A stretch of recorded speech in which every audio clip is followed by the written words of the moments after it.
Les Saintes Écritures ne font nullement mention du caractère obligatoire du jeûne, quoiqu'elles conseillent l'usage et la pratique dans certains cas. La religion en a fait une doctrine principale, on abuse parfois au point de conduire certains chrétiens à la mort. Dans quel cas doit-on pratiquer le jeûne et quelles sont les bénédictions qui y sont attachées? Pour restaurer la table de l'exercice spirituel du jeûne, nous allons recevoir sur notre plateau le révérend Francis Junona pour en parler. Pasteur Francis, bonsoir. Bonsoir. Est-ce que la Bible fait mention d'une recommandation explicite faite aux chrétiens pour pratiquer le jeûne? Non, nous n'avons pas eu de recommandation particulière à ce sujet dans la Bible, quoique la Bible reconnaisse le jeûne. Et il n'y a vraiment rien de faux à ce sujet, sauf que nous n'avons pas une recommandation directe qui en parle. Alors, dans le livre de Matthieu 6, Jésus montre aux apôtres comment il faut prier. Pourtant, il ne montre pas aux apôtres comment il faut jeûner. C'est tout le paradoxe d'ailleurs. Est-ce donc pour dire que les jeûnes auxquels s'adonnent les hommes n'ont rien à voir avec l'exigence biblique? Alors, nous avons ceci. Le jeûne est un acte de dévotion qui consiste à s'abstenir d'aliments par esprit de mortification. On est en train de poursuivre un objectif, on veut atteindre un but, on veut avoir l'exaucement, plutôt on veut obtenir quelque chose, donc on va arriver à l'exaucement d'une prière.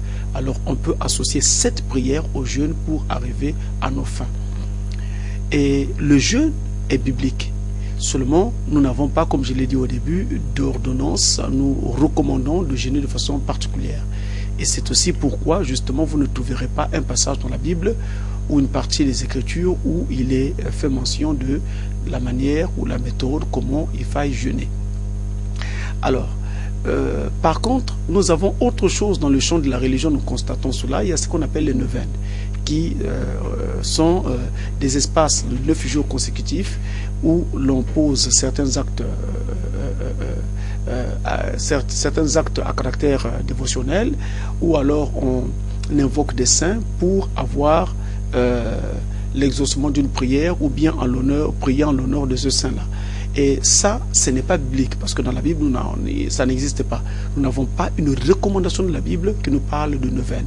Nous n'avons même pas seulement la recommandation, mais la neuvaine elle-même n'existe même pas dans la Bible. Par contre, le jeûne existe, sauf que dans la Bible, nous n'avons pas de recommandation où nous dit il faut jeûner autant de jours, ainsi de suite. Donc voilà ce qu'il faut donc comprendre à ce sujet. Et maintenant, jeûner, c'est tout à fait normal, à condition que vous puissiez vous sentir conduit par le Seigneur. Si vous sentez la conduite dans votre cœur, vous pouvez jeûner. Mais si vous n'en avez pas la conduite, eh bien, il ne faut pas jeûner. Vous avez parlé de neuvaine qui n'est qu'une des nombreuses déclinaisons que peut prendre le jeûne dans les appellations que nous avons. Il y a aussi... Ce n'est pas cela. Ce n'est pas cela. La neuvaine n'est même pas biblique. Ça n'existe même pas. Ça se pratique, puisqu'on parle aussi de triduum, ça se pratique par ceux qui veulent suivre la doctrine de l'Église plutôt que la doctrine de la Bible. Or, à ma connaissance, le chrétien suit la doctrine biblique et non pas la doctrine d'Église. C'est ça toute la différence. Alors, si la neuvaine n'existe pas, puisque vous venez de dénoncer ça, est-ce qu'on peut parler de jeûne à sec? Ça, on le trouve dans la Bible? Bon, le jeûne, lorsque il est pratiqué, je l'ai dit, il faut que ce soit conduit par le Saint-Esprit. Vous en sentez la conduite dans votre cœur, ensuite vous pouvez vous y engager. Pendant qu'on s'engage dans le jeûne, je rappelle que c'est un moment d'abstinence où on s'abstient d'aliments parce qu'on est en train de poursuivre un but que l'on veut atteindre, l'exaucement d'une prière ou bien juste une simple consécration parce qu'on a un travail à accomplir.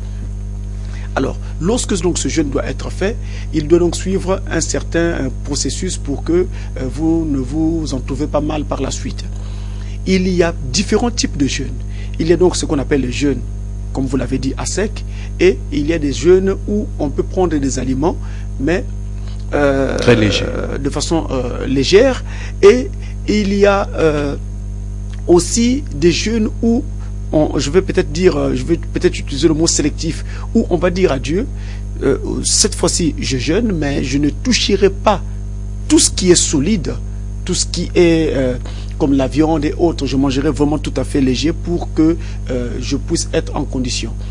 Et donc, il y a comme ça différentes façons de jeûner. Alors, je peux dire à Dieu, je veux jeûner, mais je vais jeûner par exemple de 6h à 12h.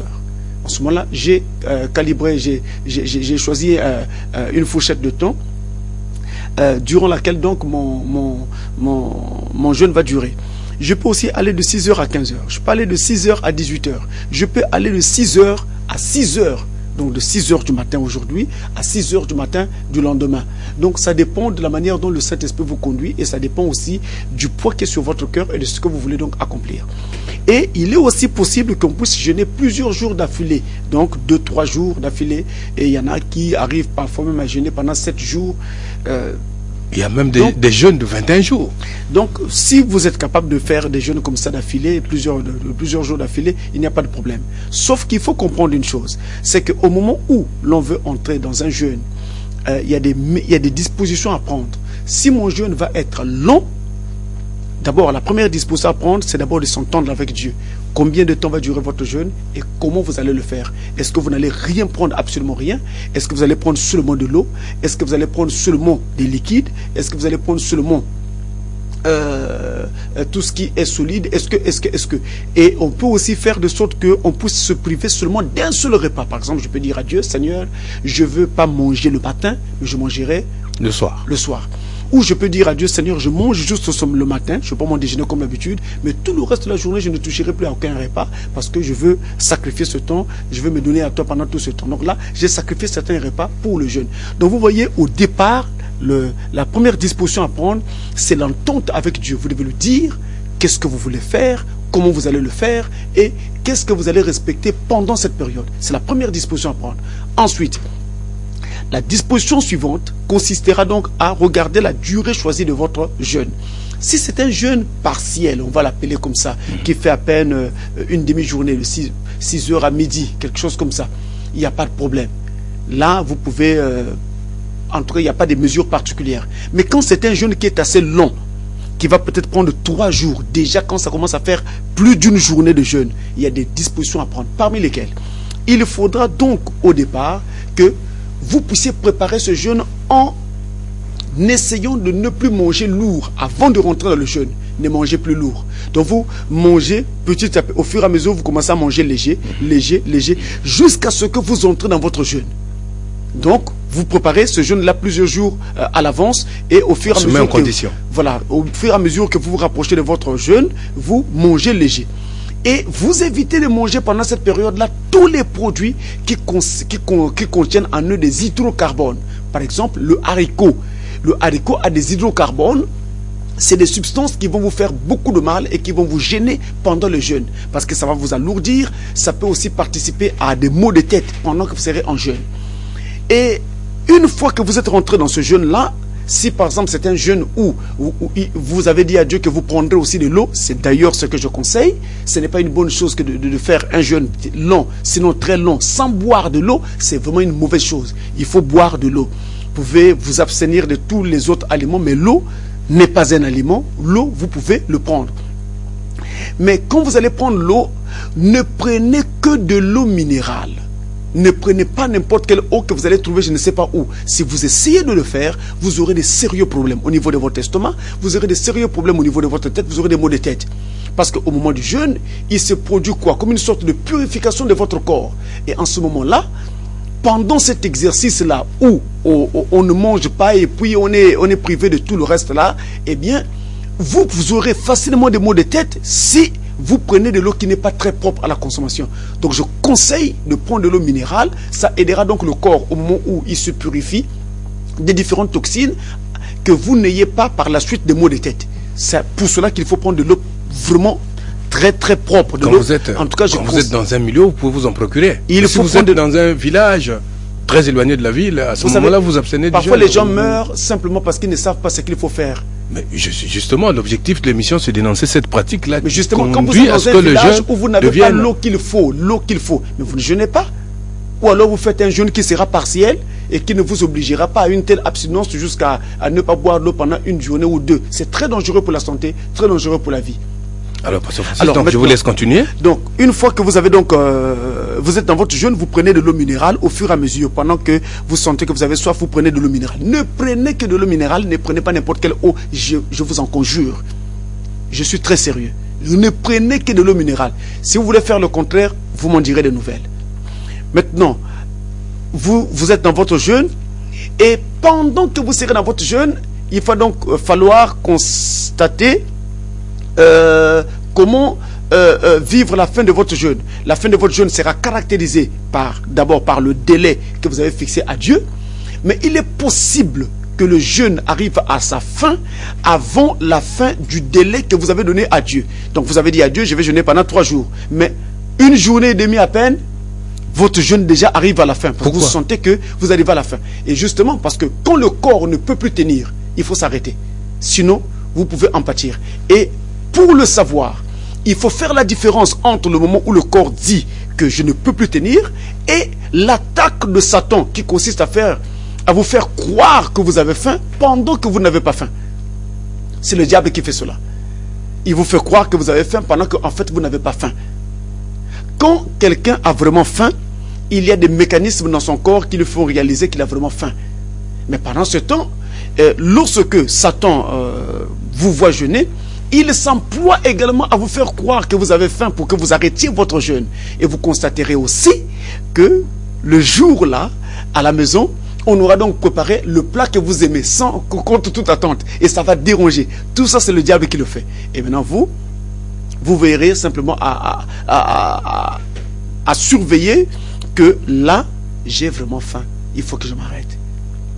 Et si vous commencez à sentir cela, et que ce n'est pas juste une tentation de Satan, vous devez vous arrêter. Ça signifie que le jeûne est arrivé à sa fin. Et ne pensez pas toujours que pendant que vous jeûnez, Dieu doit vous répondre aussitôt et le même jour. Non, il peut vous répondre après votre jeûne. Donc, après, le jeûne est passé et plusieurs jours après, Dieu vient répondre à votre prière. Tout le problème ici, c'est de savoir vraiment être équilibré quant à cela. Maintenant, au moment où vous sortez de votre jeûne, quand le jeûne est long, quand il est partiel, il n'y a pas de problème. Mais quand il est long, quand vous sortez, ne bondissez pas tout de suite sur le manioc. Vous risquerez de vous retrouver à l'hôpital. Ce qu'il faut faire, vous devez commencer par manger encore très léger. Par exemple, quand je dis manger léger, vous commencez par prendre par exemple des bouillies. Prenez des bouillies, au fur et à mesure vous montez, vous prenez des soupes. Au fur et à mesure, donc le premier jour, le deuxième jour, vous changez comme ça au fur et à mesure, le premier jour, le deuxième jour, le troisième jour, donc des bouillies, après vous passez aux soupes, vous passez aux légumes, et au fur et à mesure, comme ça, vous allez alors revenir à vos repas de consistance comme auparavant. C'est comme ça, en fait, qu'il faudra faire. Alors, Pasteur Francis, dans le cas d'espèce, il y a des églises, des églises. Et je voudrais ajouter un élément, si vous le permettez. Oui, allez-y. Lorsque quelqu'un a vraiment faim, parce que c'est un détail qu'il faut vraiment compléter, sinon ça va créer un problème. Lorsque quelqu'un a vraiment faim, cela se fait sentir non pas dans son ventre, mais dans sa bouche. Et l'estomac, dans votre ventre donc, l'estomac a l'habitude de faire quoi? De faire le brassage des aliments. Donc, vous avez habitué votre estomac à des heures précises. L'estomac sait que là, je dois maintenant brasser parce que quelque chose est tombé. Et c'est devenu comme une sorte de réflexe viscéral, là à l'intérieur. Maintenant, quand vous êtes dans votre jeûne, vous allez sentir quoi? Des gargouilles au niveau de votre ventre. Vous sentez du bruit comme ça. Ne pensez pas que ce bruit-là veut dire que vous avez faim. Non, c'est simplement l'estomac qui a l'habitude. Et Satan donc s'emploie. Il utilise ça pour vous faire croire que vous avez faim. Mais quand vous avez vraiment faim, réellement faim, c'est dans la bouche que ça se sent. Alors, Pasteur Francis, il y a des églises qui organisent des jeûnes très longs, des jeûnes de 21 jours, des jeûnes de 41 jours parfois, ou de 40 jours parfois, et on impose cela à toute la communauté. C'est-à-dire qu'on dit, à partir de mardi, telle date, nous allons entrer en jeûne jusqu'à telle période. Ça peut durer un mois. Et au cours de ces jeûnes-là, il y a parfois des cas de décès. Il y a des gens qui décèdent pendant le jeûne. À quel niveau peut se situer le problème? Le problème se situe simplement dans l'interprétation des Écritures. Ce jeûne de 20 jours, de 21 jours, de 40 jours n'existe pas. C'est-à-dire que Christ ne nous a jamais imposé un tel jeûne.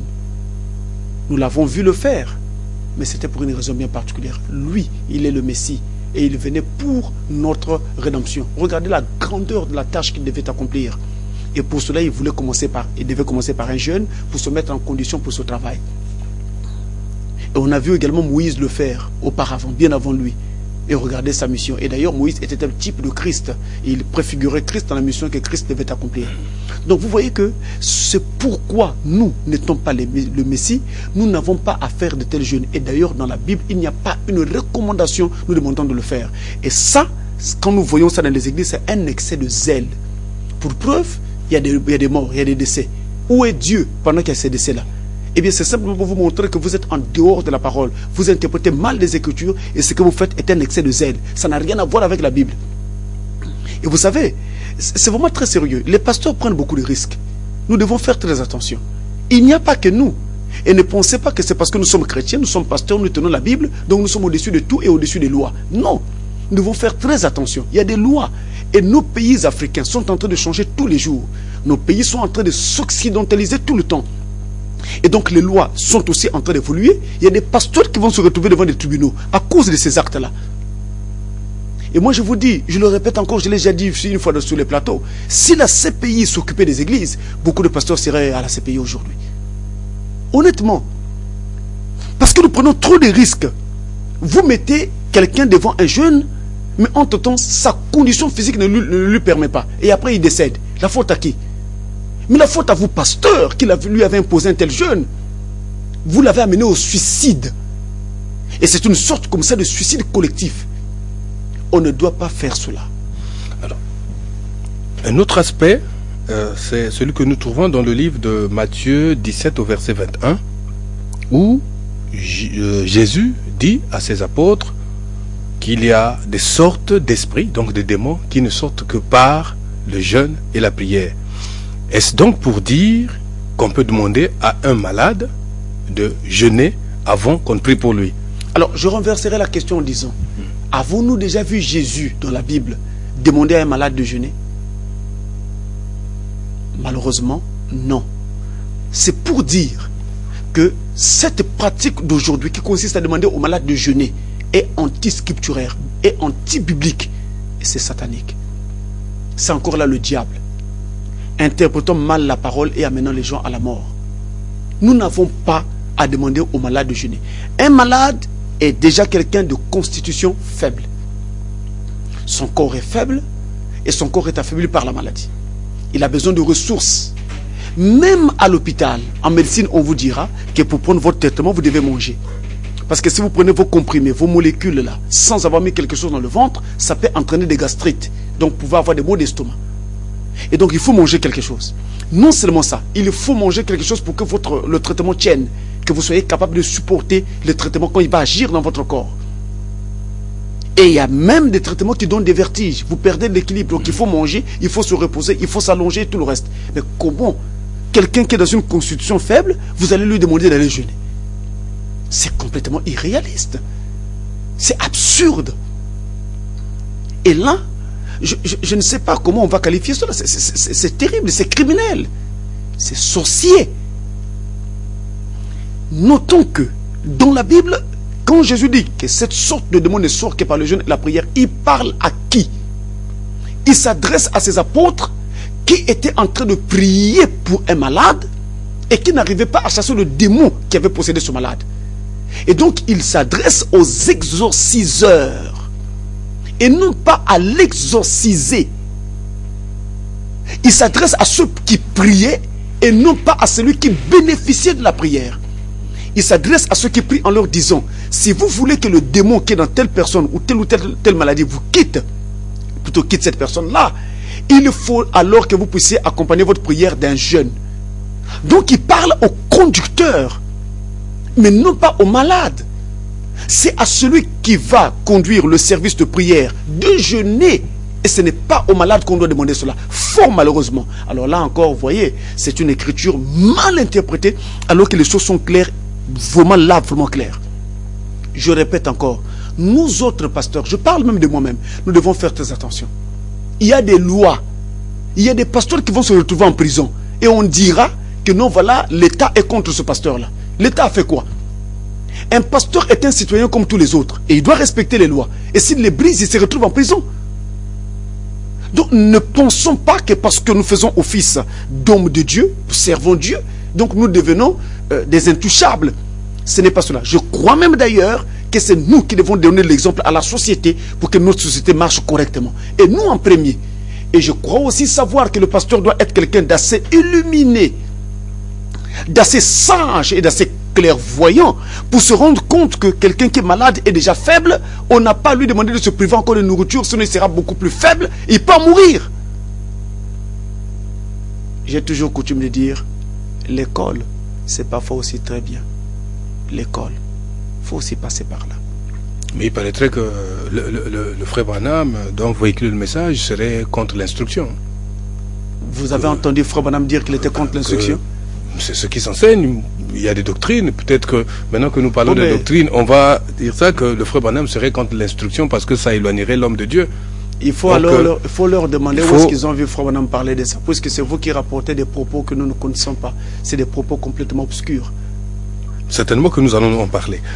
Alors, on pourrait donc aboutir à la conclusion que les privations, surtout physiques, que s'imposent les hommes ne reçoivent nullement l'acquiescement de Dieu. D'ailleurs, dans le livre de Isaïe 58, je crois au verset 6, je vais essayer de donner la conception divine du jeûne. Dieu dit, voici le jeûne auquel je prends plaisir. Détache les chaînes de la méchanceté, de nous les liens de la servitude, envoie libre les opprimés et que l'on rompe toute espèce de joug. Là, c'est un cinglant réquisitoire contre l'Église. Vous autres pasteurs, vous nous faites subir autre chose que ce que la parole de Dieu nous recommande. Fort malheureusement. Mais je dois simplement dire que...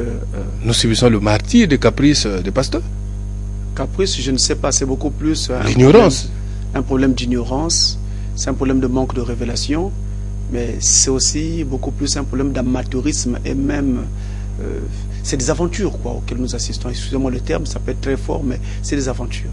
Alors, vous avez ceci dans Matthieu chapitre 5. Je vais prendre un passage ici pour essayer de vous montrer quelque chose très rapidement. Matthieu 5, versets 23 et 24, il est dit, « Si donc tu présentes ton offrande à l'autel, et que là, tu te souviennes que ton frère a quelque chose contre toi, laisse là ton offrande devant l'autel et va d'abord te réconcilier avec ton frère. Puis, viens présenter ton offrande. » J'ai dit en amont qu'un jeûne est un acte de dévotion. Un acte de dévotion devant Dieu. Et donc le jeûne, en tant qu'acte de dévotion, ne peut se soustraire des principes bibliques qui régissent la vie chrétienne. Je suis en train d'offrir une offrande devant Dieu et je me rappelle que j'ai quelque chose contre mon frère ou mon frère a quelque chose contre moi. Donc on ne s'entend pas. La Bible dit, laisse d'abord ton offrande. Va d'abord t'entendre avec ton frère. Tu jeûnes, mais il y a des gens avec lesquels tu ne t'entends pas. Tu jeûnes, mais il y a des choses que tu gardes chez toi qui sont volées. Ça ne t'appartient pas. Tu jeûnes, mais tu es méchant envers les autres. Tu jeûnes et tu es ceci et tu es cela.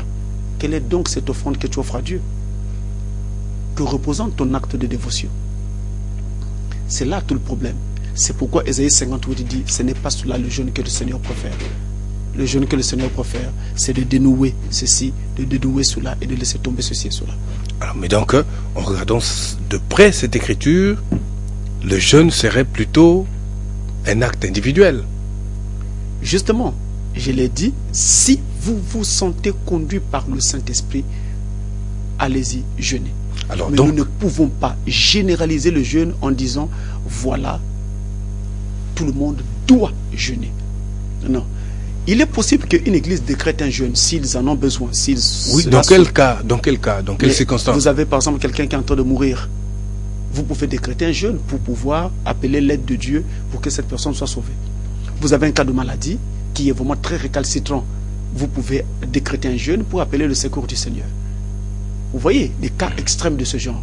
Mais quand vous faites ça, quand vous demandez à toute l'église de s'associer à vous dans ce jeûne-là, il faut pour cela que vous puissiez demander à ceux qui ne pourront pas jeûner de ne pas le faire. Il faut aussi que vous avertissiez ceux qui sont malades et qui sont sous traitement de ne pas le faire. Ou alors de faire un jeûne tout à fait partiel en mangeant un peu pour que ça leur permette de prendre leur traitement. Voilà la position sage. Pasteur Francis, si on fait un jeûne partiel, pour le cas de travailleur par exemple, le matin il doit se rendre au travail. Or, il y a des circonstances qui peuvent faire qu'il n'ait même pas le temps de prier.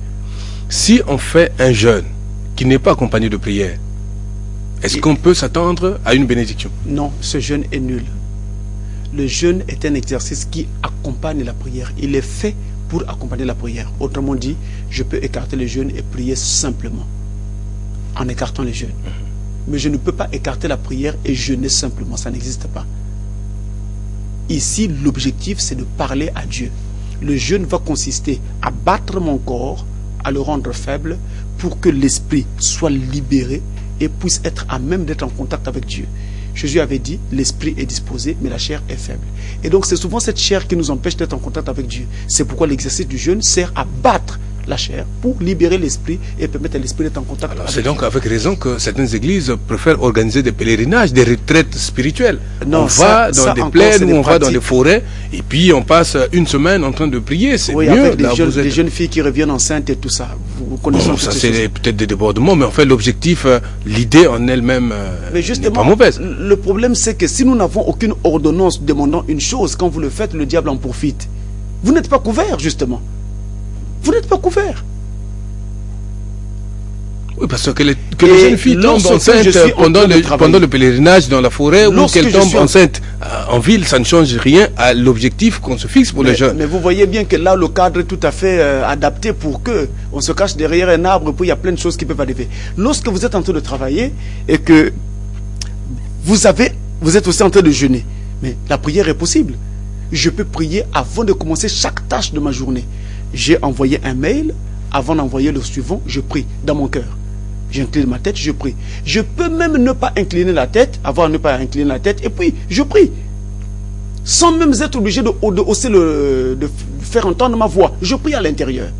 Donc il est tout à fait possible de jeûner tout en priant, mais quoi qu'en travaillant.